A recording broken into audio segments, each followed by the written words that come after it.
captain's log as I've taken another trip. Figure I'd do another video while I'm in transit. Okay, so today I've been watching just at random, just kind of videos, stuff passing the time a little bit before I go to this meeting.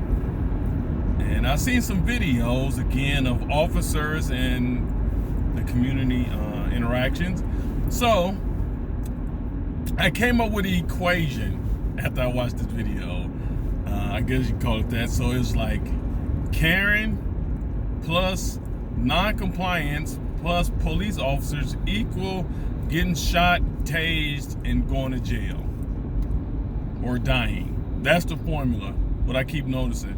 So, because I've been watching the videos and I've been looking at only a couple patterns, which is sometimes the officer do not know how to de-escalate or interact with the person he's trying to talk to or get information out of. It's gonna come off very authoritative. So, in my opinion, you already have the authority. Like, I was an officer myself, so you don't have to show authority. Like, it's something that's called officer presence. Your presence, the uniform and everything already identifies the authority you have. So if you have to have an authoritative attitude, like, and what I mean by that, like, I'm in charge and you need to do, you know what I mean? It's something going on with you on the inside. Like, you don't need to project authority like that. That's what the uniform's for. Like, that already lets you know what authority you have. If someone don't understand your authority, which I've seen officers do, but it's just how you do it. Like, you have to explain the level of your authority.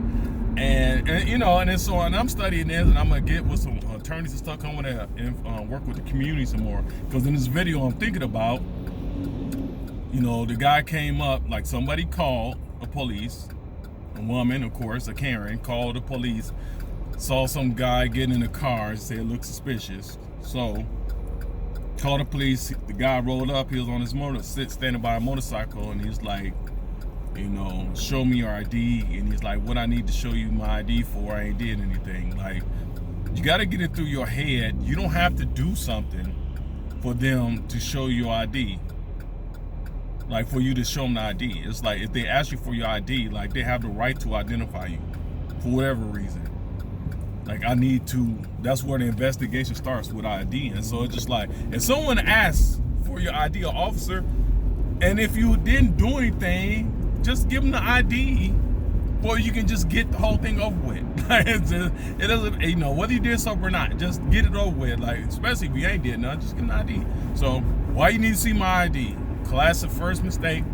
Because every time I see a video, well, most of them, as soon as the conversation starts off with why you need to see my ID, you can take it to the bank. That person finna get shot, tased, beat up, and arrested. Every time, almost. Like, every time it's like, I'm gonna start counting them. Like, I'm gonna have to count them, because I'm not understanding. It's just like, so they showed the ID. He's like, what did I do? And this is what an officer didn't use very good verbiage. He kind of explained it once while he was on the scene, but then he didn't explain it no more. It's called a power struggle. Now he's just trying to make him do something.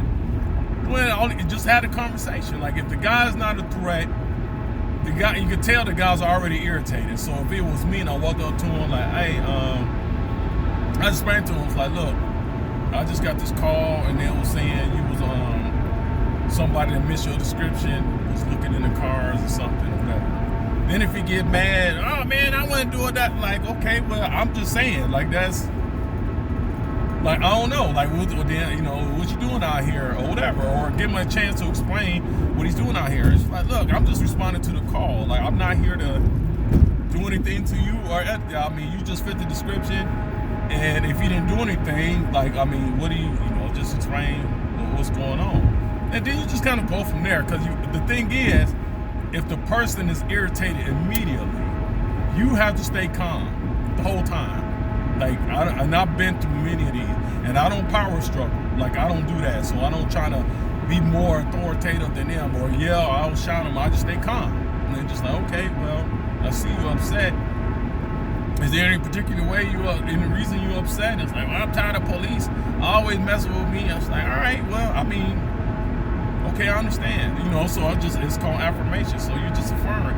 Okay, well, yeah, I get that. Okay, I'm sorry. Like, I mean, I'm just responding to my job to call and let me do a name check on your ID. If you ain't did nothing, I mean, we just, you can go. But I have to respond to the call. That's it. Like, I'm not trying to set you up. I will say that. Like, that kind of stuff. I'm not trying to set you up.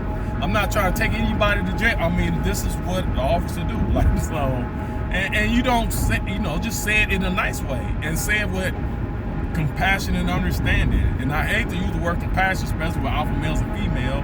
But the whole thing is, like, I'm trying to get this guy to calm down, because without actually saying calm down, because if I tell him to calm down, chances are he's not going to calm down, because there's a reason why he's upset. So I'm trying to figure out, well, can you explain to me why you so, that's why I asked that question. So anyway, he ain't do none of that stuff and just turned it into a power struggle. Show me ID. Why you need to show ID? Well, you need to show me. Well, turn around and put your hands behind your back. Okay, now, if he's not complying with ID, he's not going to comply with turn around and put his hands behind his back when he still don't believe he did anything. So that's what I mean by training and skill. If you're not obeying the first verbal command, chances are you ain't finna obey the second one. The person finna obey the second one. I ain't gonna show you my ID, but I'll go ahead and cuff up for you. Like, no, that's not gonna happen. But anyway, so he didn't see where it was going. He knew where it was going. That's what we called for backup. They came. He started asking, what did I do? What's going on? They really weren't explaining anything at that point. Now it's just a power struggle. So they back and forth. You need to do this, a verbal command, blah, blah, blah, blah, blah. He ain't doing it. He ain't been doing it. The dude is upset. And I'm sure it's more than just what was going on in that moment, because if you pay attention to what's going on culturally, like, it all depends on, like, black people's tired of, I'm tired of police always, saying all that's going on. So as an officer, you at least got to be at least a little bit aware of that and try to speak to that son to try, what I'm saying? But anyway, again, they didn't do any of that. So he ended up getting tased, cuffed, and taken away. So they go find the Karen that actually called. She said, and she explained it. She was like, yeah, he wasn't looking in all the cars. No, he just was looking in the car. He'd open up the door, looked in her back seat and whatever, in the cup door, and he went back to the motorcycle. She's like, he could have been a professional thief, because I didn't see him use his keys. Like, I guess, I don't know who used their keys, unless they got a car from the 80s or something to get in their car. Like, I mean, most people got the keyless door, you know what I mean? Like, whatever, anyway. So she said that, thought he was still in the car, ripping the car off. So when they did the investigation, come to find out, the car was his car. Like, he went, I think wait a minute, I might be getting the video mixed up. Because I almost said that he said he worked there. Like, what's the problem? He worked in the area.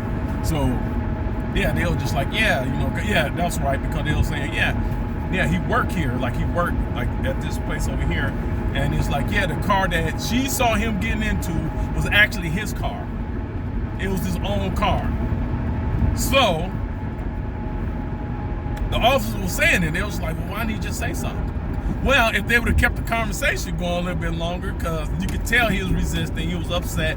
It was something just like this. I have a saying: when somebody seems like they're overreacting to a situation, it has nothing to do with the situation. It actually triggers some other stuff.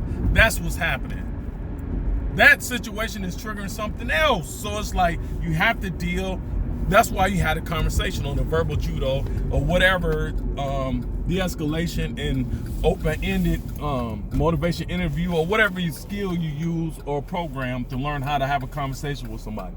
So as a result, he didn't do that. Like, he was horrible. So so it's like, and it would have been over in a few minutes, which is correct. That's why it goes back to the civilian part. That's why you just comply. Mad or no mad, get out of your feelings and comply. If you know you weren't doing anything, give them the ID and explain what you're doing. Explain it's your car, let them check it out, let them investigate it, Okay, I did my job. You didn't steal nothing. It's obvious now. Now you can go. It's like, I don't understand. It's just like, I don't understand the high levels. I mean, I do understand high levels of emotional stuff. But it just like, especially with adults, like, I mean, it seems like an adult can handle it. Like, not, I mean, I don't know what's going on. I don't know to do age or what's like, just, why is you so emotional, man? Just, I don't know. Like I say, everybody different. I had plenty of encounters with officers.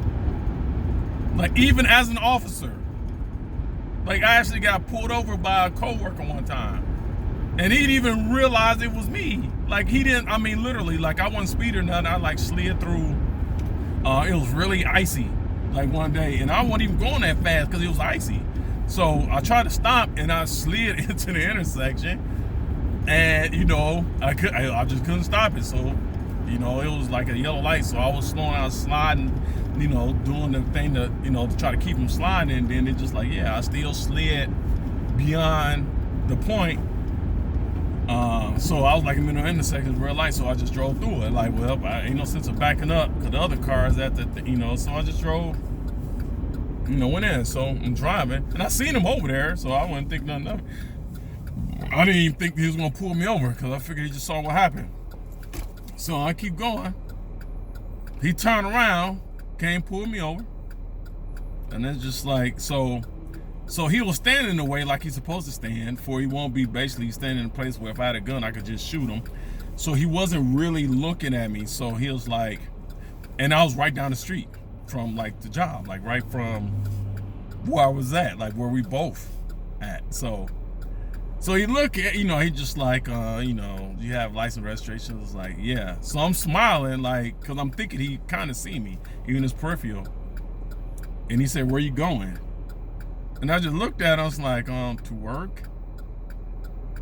And he was like, where's work at? It's like, then I was like, that's when I knew he wasn't looking. I was like, down the street, like at the jail, you know, whatever, you know, I just like, I'm going right over here.